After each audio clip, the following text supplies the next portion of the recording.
സ്നേഹം, ദിവ്യസ്നേഹം, സ്നേഹം,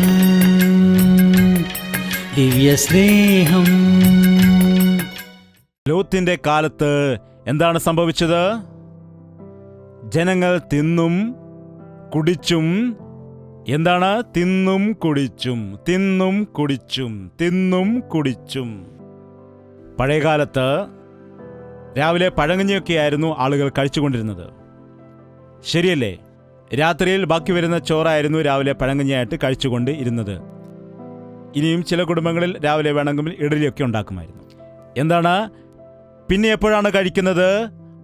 ഉച്ചയ്ക്ക് 1 മണിയാകുമ്പോൾ സാമ്പാറും അവിയലുമൊക്കെ കൂട്ടി, അല്ലെങ്കിൽ മോരൊക്കെ കൂട്ടി വയറ് നിറച്ച് കഴിച്ച് സുഖമായിരിക്കുമായിരുന്നു.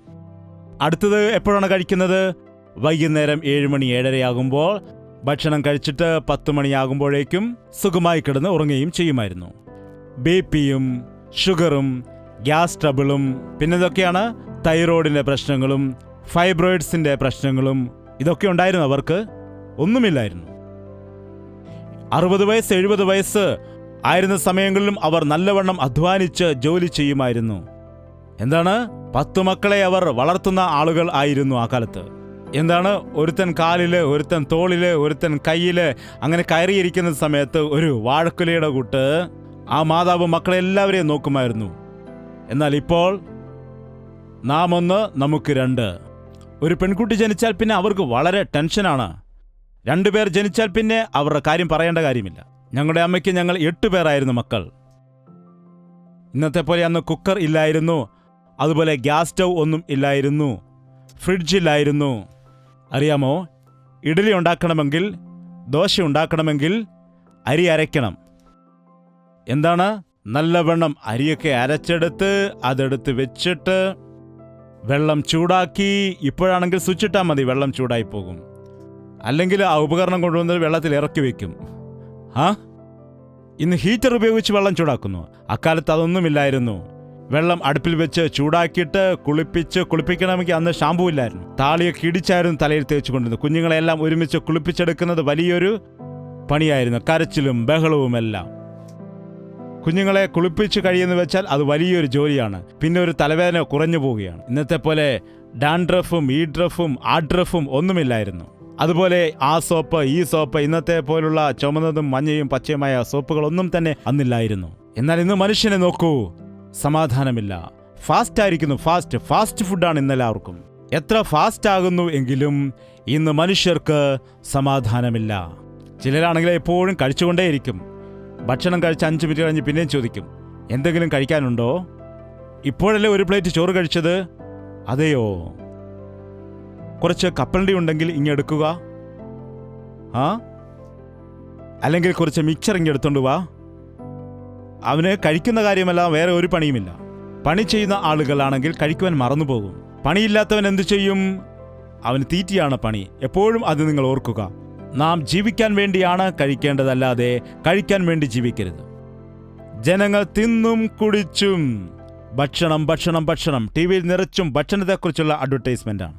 എവിടെ നോക്കിയാലും ആഹാരത്തെക്കുറിച്ചുള്ള പാക്കറ്റ്സുകൾ, റെഡിമെയ്ഡ് ചിപ്സ്, അങ്ങനെ ഇതെല്ലാം കഴിച്ച് മനുഷ്യൻ എങ്ങനെയാവുകയാണ്? റോബോട്ടിനെ പോലെ ആവുകയാണ് ഓരോരുത്തരും. ഈ രോഗത്തിന്റെ എല്ലാം കാരണം എന്താണെന്നറിയാമോ? അതിലുപയോഗിക്കുന്നതായ പ്രിസർവൻസ്, അതിലുപയോഗിക്കുന്നതായ കെമിക്കൽസ്, ഇതെല്ലാം മനുഷ്യന്റെ ശരീരം മുഴുവൻ രോഗങ്ങൾ സമ്മാനിക്കുകയാണ്. കിഡ്നി നശിച്ചു പോകുന്നു. കിഡ്നി സ്റ്റോൺ ആണെന്ന് യുവജനങ്ങൾ പോലും ഇന്ന് പറയുന്നു. കഴിഞ്ഞ ദിവസം ഒരു യൗവനക്കാരൻ്റെ അടുക്കൽ വന്ന് പറയുകയാണ്, അവന് ഏകദേശം 20 വയസ്സേ കാണുകയുള്ളൂ. അവൻ വന്ന് പറയുകയുണ്ടായി, അവൻ്റെ കിഡ്നി ഇൻഫെക്ഷൻ ആയിരിക്കുന്നു, അത് ട്രാൻസ്പ്ലാന്റ് ചെയ്യുവാൻ ഇടയായി, പ്രാർത്ഥിക്കണമെന്ന് പറയുന്നു. എങ്ങനെയാണ് ഈ പ്രായത്തിൽ തന്നെ കിഡ്നി നശിച്ചു പോകുവാൻ ഇടയാകുന്നത്? പണ്ടുകാലത്തൊക്കെ കിഡ്നി പ്രോബ്ലം എന്നത് നാം കേട്ടിട്ട് പോലും ഇല്ലായിരുന്നു. എന്നാൽ ഇന്ന് ജനങ്ങൾ ആവശ്യമില്ലാത്തതെല്ലാം കഴിച്ച്, കഴിച്ചത് ദഹിക്കുന്നതിന് വേണ്ടി ഗുളിക കഴിച്ച്, കഴിക്കുന്നത് ദഹിക്കാൻ. ആഹാരത്തിന് മുൻപൊരു ഗുളിക, ആഹാരത്തിന് ശേഷം ഒരു ഗുളിക, ആഹാരത്തിന് അരമണിക്കൂർ മുമ്പ് ഇത് കഴിക്കുക, ആഹാരത്തിന് ശേഷം ഇത് കഴിക്കുക, പിന്നെ അത് കഴിക്കുക. അതാണ് സംഭവം. ഇത് അന്ത്യകാലമാണ്. തീറ്റിപ്രിയന്മാരും മദ്യപന്മാരും തീറ്റിപ്രിയന്മാർക്കും മദ്യപാനികൾക്കും എന്തു സംഭവിക്കുമെന്നാണ് ബൈബിൾ പറയുന്നത്? ബലവാന്മാരാകുമെന്നാണോ? ദരിദ്രന്മാരായിത്തീരും. നിദ്രാലുത്വം പഴം തുണി ഉടുക്കുമാറാക്കും. മനുഷ്യൻ ഭക്ഷണം കഴിക്കുന്നതിന് വേണ്ടി എത്രയോ സമയം ചെലവഴിക്കുമെന്ന് നോക്കൂ. മനുഷ്യൻ ആഹാരം പാകം ചെയ്യുവാൻ എത്രമാത്രം സമയം ചെലവഴിക്കുമെന്ന് നോക്കൂ. മനുഷ്യൻ തിന്നും കുടിച്ചും. നാം കുടിക്കണം. എന്താണ് കുടിക്കേണ്ടത്? വെള്ളം കുടിക്കണം. എന്താണ്? ഇന്ന് ആളുകൾ പച്ചവെള്ളം കുടിക്കുകയില്ല, കോഫിയും ചായയുമാണ് കുടിക്കുന്നത്, കൂൾ ഡ്രിങ്ക്സ് ആണ് കുടിക്കുന്നത്.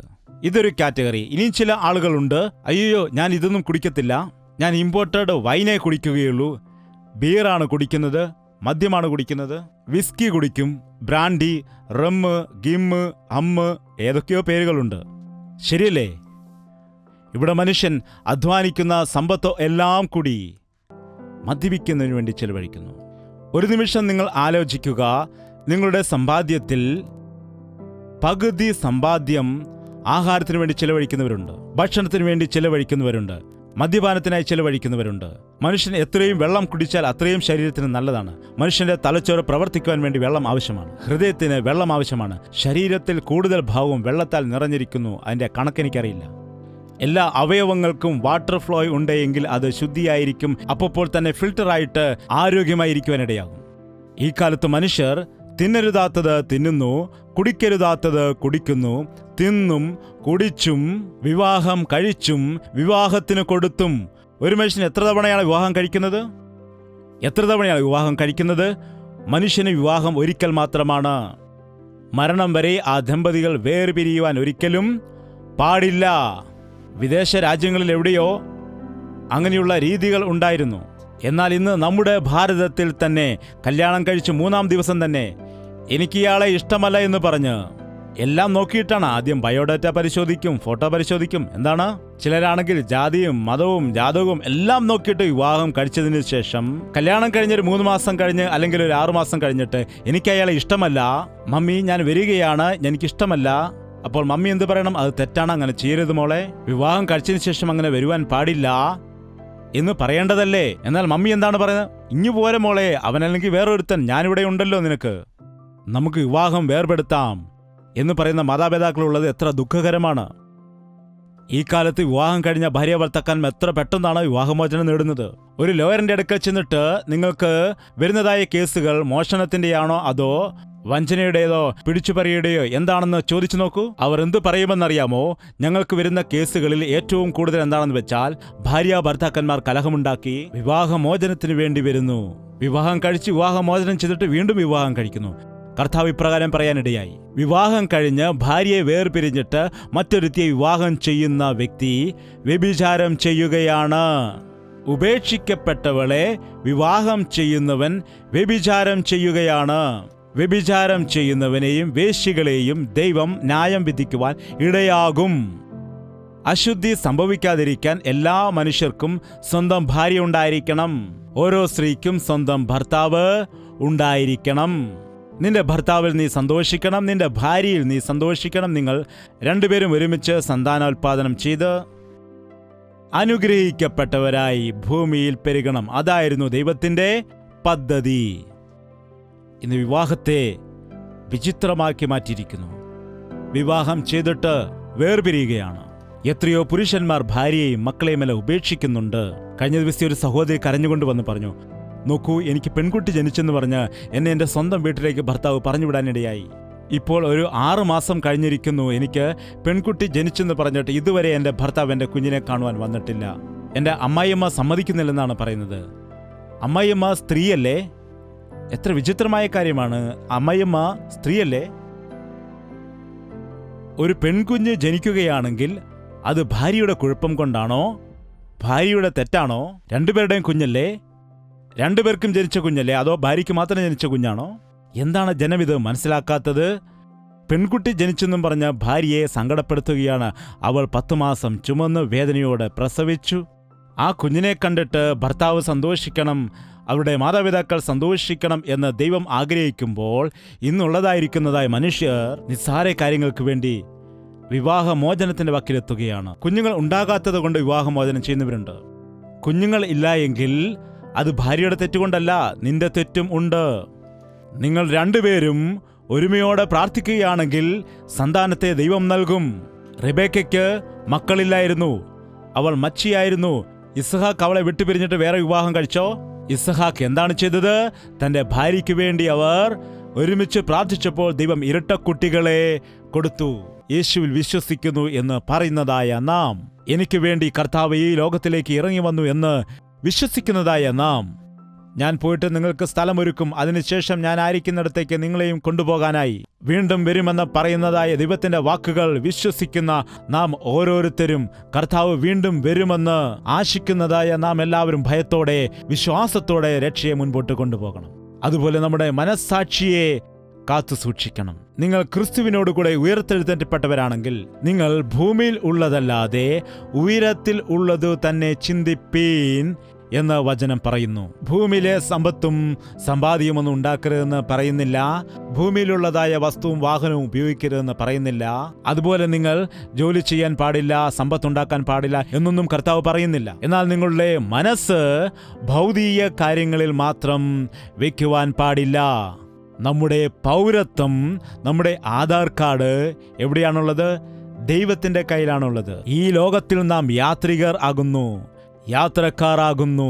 തോണി വെള്ളത്തിലാണ് കിടക്കേണ്ടത്, എന്നാൽ വെള്ളം തോണിയിൽ വരുവാൻ പാടില്ല, മുങ്ങിപ്പോകും. ലോകത്തിൽ നാം ആയിരിക്കും, എന്നാൽ ലോകം നമ്മുടെ മനസ്സിൽ വരാൻ പാടില്ല. അതുപോലെ ലോകക്കാരെ പോലെ നാം കോപിക്കുകയും ദ്വേഷിക്കുകയും വഞ്ചിക്കുകയും അന്യായം ചെയ്യുകയും ലോകാശയും ധനമോഹവും ഉള്ളവരായിട്ട് ജീവിക്കാതെ വേഗത്തിൽ വരാൻ പോകുന്ന കർത്താവിന് വേണ്ടി നാം കാത്തിരിക്കണം. നമുക്ക് പ്രാർത്ഥിക്കാം. എല്ലാവരും എഴുന്നേറ്റ് നിൽക്കുക, എല്ലാ വ്യക്തികളും എഴുന്നേറ്റ് നിൽക്കുക. നമുക്ക് ജ്ഞാനം നൽകുന്ന കർത്താവിനോട് പ്രാർത്ഥിക്കാം. എനിക്ക് ഇന്റർവ്യൂവിലോ പാസ്സാകുവാൻ ജ്ഞാനം നൽകണമേ കർത്താവേ. അതുപോലെ എൻ്റെ ജീവിതത്തിൽ നല്ലൊരു ജോലി എനിക്ക് നീ നൽകണമേ ദൈവമേ. എൻ്റെ ഭാര്യയെയും മക്കളെയും പോറ്റുവാൻ എനിക്ക് നല്ലൊരു ജോലി നീ നൽകണമേ. എൻ്റെ ശരീരത്തിൽ ഒരുപാട് രോഗങ്ങളുണ്ട്, എനിക്ക് പരിപൂർണമായ സൗഖ്യം നീ നൽകണമേ. എൻ്റെ കുടുംബത്തിൽ സമാധാനമില്ല, എൻ്റെ ഭവനത്തിലേക്ക് നീ വരണമേ. നിന്റെ രക്ഷ എനിക്ക് നൽകണമേ ദൈവമേ. കർത്താവിനോട് നിങ്ങളുടെ മനസ്സ് തുറന്ന് പറയുക. നിങ്ങളുടെ ആവശ്യം എന്താണ്? നിങ്ങളുടെ കുറവ് എന്താണ്? നിങ്ങൾ ചോദിക്കുക, ചോദിപ്പിനെന്താ നിങ്ങൾക്ക് ലഭിക്കുമെന്ന് അവൻ പറഞ്ഞു. നിങ്ങൾ ചോദിക്കാത്തത് കൊണ്ടാണ് നിങ്ങൾക്ക് ലഭിക്കാത്തതെന്ന് പറയുന്നു. നിങ്ങൾ കർത്താവിന്റെ നാമത്തിൽ ചോദിക്കുന്നൊക്കെയും നിങ്ങൾക്ക് ലഭിക്കുമെന്ന് പറയുന്നു. നിങ്ങൾ വായ് തുറന്ന് ചോദിക്കുക, ചോദിക്കൂ. നിങ്ങൾ മനുഷ്യരുടെ അടുക്കൽ പോയി ചോദിക്കുന്നല്ലോ, നിങ്ങൾ അധികാരിയുടെ അടുക്കൽ പോയി ചോദിക്കുന്നുണ്ടല്ലോ, ഡോക്ടർമാരുടെ അടുക്കൽ പോയി ചോദിക്കുന്നുണ്ടല്ലോ, വക്കീലിന്റെ അടുക്കൽ പോയി നിങ്ങൾ കാൽ പിടിക്കുന്നുണ്ടല്ലോ. കർത്താവിന്റെ അടുക്കൽ നിങ്ങൾ ചോദിക്കുക. അവനോട് നിങ്ങൾ പറയുക, അവൻ നിങ്ങളുടെ നിലവിളി കേൾക്കുന്നവനാണ്. അവൻ നിങ്ങളുടെ പക്ഷത്ത് നിന്ന് യുദ്ധം ചെയ്യുന്ന ദൈവമാണ്. നിനക്ക് വേണ്ടി മധ്യസ്ഥത അണയ്ക്കുന്ന ദൈവമാണ്.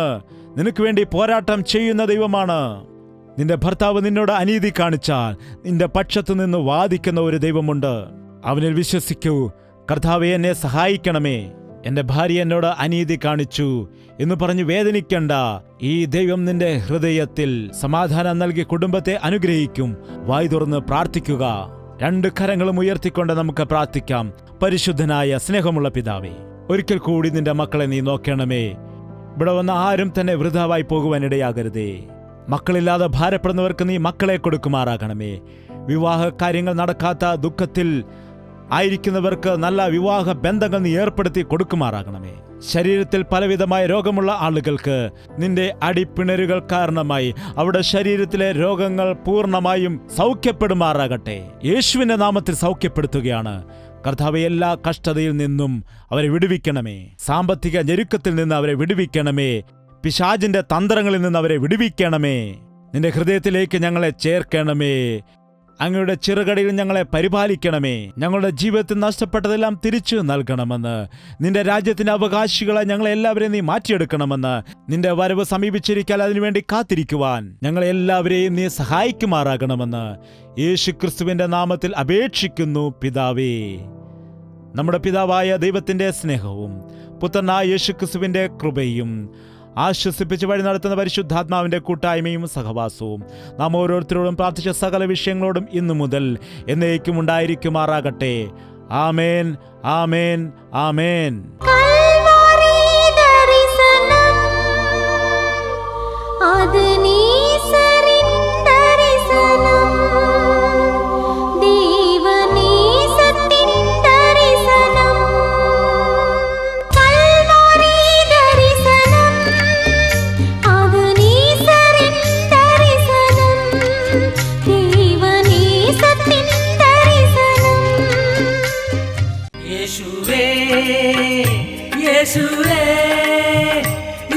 യേശുവേ യേശുവേ യേശുവേ യേശുവേ യേശുവേ യേശുവേ നിന്നെ നിന്നെ എന്നും ഞാൻ സേവിക്കും നീ മാത്രം രാജാവെന്നും നിന്നെ നിന്നെ എന്നും ഞാൻ സേവിക്കും നീ മാത്രം രാജാവെന്നും യേശുവേ യേശുവേ യേശുവേ യേശുവേ യേശുവേ യേശുവേ യേശുവേ യേശുവേ യേശുവേ യേശുവേ യേശുവേ യേശുവേ യേശുവേ യേശുവേ